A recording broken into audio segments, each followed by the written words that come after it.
Good evening, everyone, and welcome to the 3-Minute Fiction Slam.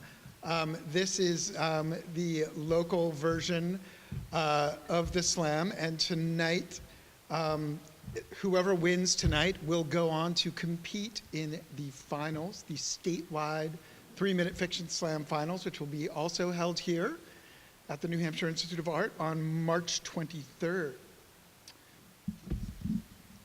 The difference between second prize and first prize was would have required an electron microscope, I think, to pick up on. It was extremely difficult for the judges, and they really sort of wrestled with this. But ultimately, they decided that both the second prize and the first prize winners will advance to the finals. That's how close it was. And by an electron, the winner this evening, please give it up for Irene McGarrity. My name is Irene McGarrity, and this is Street Names. I lost my virginity in a boarding house in the Bronx. It didn't hurt, but it didn't feel good either. It felt like sitting in one of those positions that makes your leg fall asleep. I was 14 and he was 20-something. His name was Magic. In my neighborhood, everyone had street names like 8 Ball or Cell Block. When I met Magic on 188th and Valentine, he pulled a quarter from behind my ear.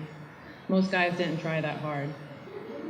He gave me the quarter and put his arm around me. You want to hang out sometime? My friend Suzette, aka Wild Child, and I had decided last week over a 40 and a blunt. It was time. Virginity was a liability in my neighborhood. One more thing I had to carry around with my shank and my bus pass.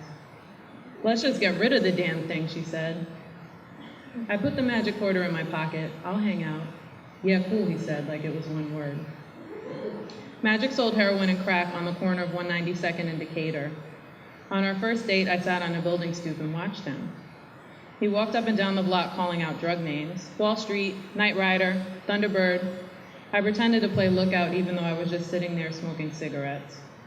On our second date in his room at the boarding house, he blasted KRS-One, Sound of the Police. There was a tiny gun on the table and I made him take out the 6 tiny bullets before I agreed to take my clothes off. I had never seen such a tiny gun and I stared at it while Magic got on top of me. I thought I should moan or call something out, but I couldn't bring myself to call out Magic. It wasn't. I had been waiting for this, fantasizing about it as I lay in bed at night, my hand in my panties, picturing Vanilla Ice. I looked at the tiny gun with the 6 tiny bullets next to it and imagined myself calling out, Wall Street, Knight Rider, Thunderbird. I laughed a little, but Magic didn't notice. Even though the sex wasn't the greatest, I felt something for him. Our bodies had been so close. But when Magic jumped up and flipped over the cassette, lit a cigarette and started counting money, I saw that it didn't mean anything to him. I could have been any chicken head, any white girl, which was my street name. I know, not that creative. A few days later, when I saw Magic on Marion and 189th, he almost walked right past me. I grabbed his arm. Hey, Magic. He smiled and shoved his hands in his pockets. No tricks for me. Hey, Ma, what's up? I wanted something from him.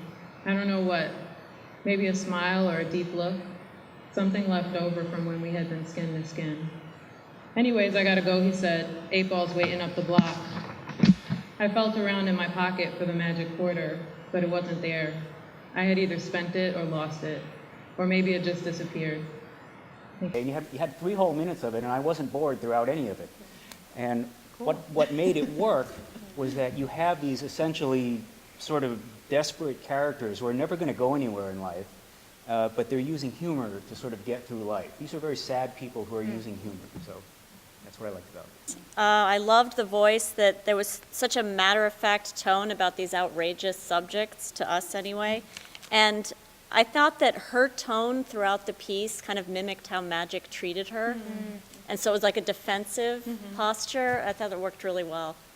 And it was just this really, I think, very well-balanced piece between this tragicness and this sort of comedic element. Mm-hmm. Mm-hmm. Yeah. Thank you.